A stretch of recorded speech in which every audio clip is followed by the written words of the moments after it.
Greetings and welcome to the Prime Directive. I'm your host, Jefficho. My co-host is always Chris, waiting for that Section 31 show. How you doing, Chris? Say hi. No. Well, you'll still enjoy it. Hi. So, Episode 7, Star Trek Prodigy. Mm-hmm. I enjoyed the last one more. Yeah, well, okay, the last one was just pure fan service. And we probably weren't going to have more fun with that than that. But this episode was pretty good on its own merits, I think. Yeah, I thought the first contact stuff was pretty interesting. Mm-hmm. And we get to use the animation here to see something that's like, you know, really unusual. This isn't the sort of thing we'd usually see in the live action shows.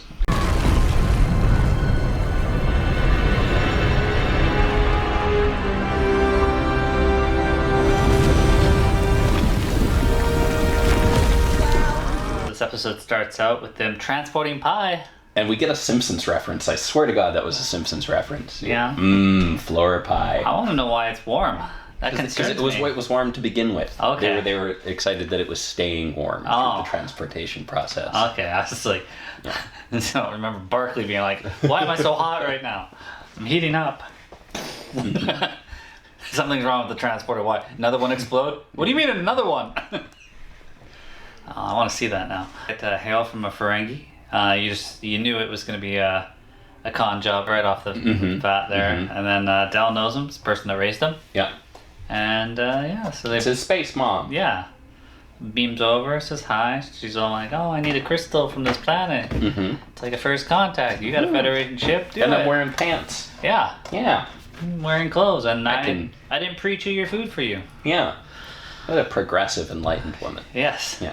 You joined the Federation? I stole it. I taught you well! I even kept your room just as it was. Didn't get Star Trek uniforms. They even teased they it. mentioned uniforms They and we didn't get any. It's like, I was like, yeah. what's the new fad going to be for the convention? Obscure Star Trek uniforms. We must make them. Yeah. I thought when we got down to the planet that we'd be doing the... I thought this was going to somehow be the crystal species from that one episode of TNG where they're doing like ugly bags of mostly water.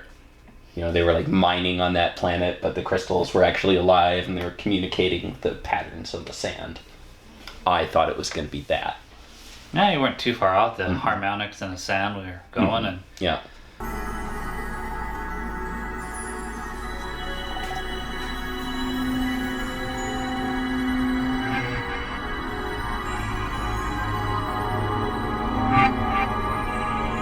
Strange transport molecular mutations. Yeah, well, have fun with that, kids. Yeah, there was a lot of techno-babble in this. Yeah. Daddy, was that me? Shut up, just watch the shiny stuff. Yeah, shut up, kid. Yeah, the sand, it sang. It did. It sang to them. Singing sand. Ferengi's all like, here, have my crappy metal plate. Yeah. And then it's just like, what do you have for us? Singing sand. Yeah, but nice stuff. It was so a cool for song. such a shitty first contact of like, we're not actually communicating, they figured out like the offer of like gift to gift pretty good. Mm-hmm. And had the Ferengi not been there, they would have had a pleasant first contact. Probably, yeah. Yeah, they were doing all right.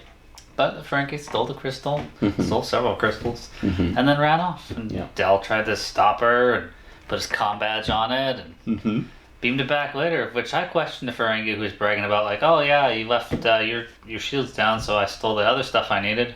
Yep. Well, then put your shields up. You're so cocky about it. Like, don't make the same mistake. Yeah.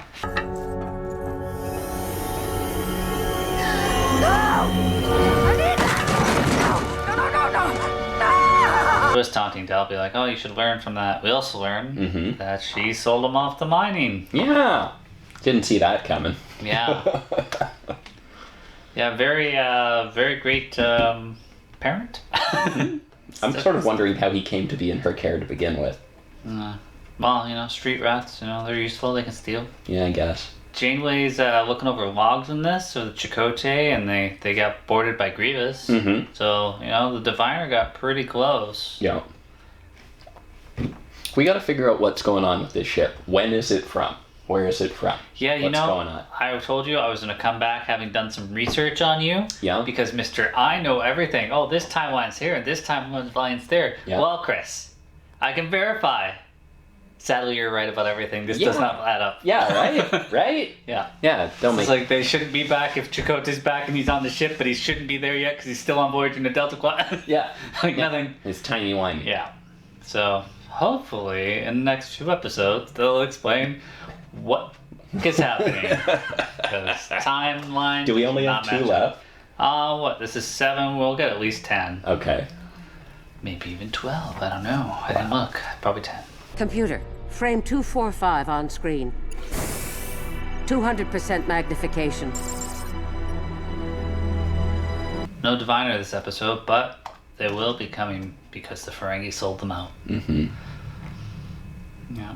She seems to have all the information. Oh, here's the ship. Oh, there's a reward for it. Excellent. Mm-hmm. Well, she's got her cube. That's her business partner. Yeah. It seems like a pretty good cube.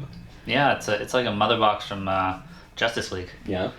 It does everything. Mm-hmm. You just knew this whole episode was going to be like, Del, you should ignore your friend. Your friend is only going to get you into trouble. Yep. And she did. Mm-hmm. So, life lessons. Mm-hmm. It was a mirror too for Gwyn because you raised me, you're my father, and yada yada. But can't always trust your family. Gotta trust your friends. Yeah, they both got betrayed by their parents. How could Nandi do that to me? I was like a son to her. And I was my father's daughter. But here we are. I'm sorry. We lost the cloaking device and the Chimerium. You got anything else? I'm gonna just go straight to final thoughts because I don't know what else to say about this episode. Yeah, we were fairly straightforward, with little Star Trek moments. We got a little lesson at the end there. We got to see some more Alpha Quadrant species. We got a Klingon cloaking device and got to see some Ferengi. Overall, this was decent. It was good. I enjoyed watching it, but coming off after the last week, it's still a bit of a letdown coming off after last week. Yeah, well, I think there's the dread too of what's gonna happen. This Ferengi's gonna keep screwing them over every 5 minutes. Mm-hmm. I did enjoy the transparent squid creature people. Yeah, they looked really cool. They looked a little freaky, actually. They reminded me of the creatures from Abyss, James Cameron's underwater movie. Okay. As they would fly off and they were aliens underwater. Mm-hmm. Very similar. You don't even know because you never watched it. No, I don't know what you're talking about. James Cameron, Avatar. Come on. Okay. Terminator. Come on. Yeah.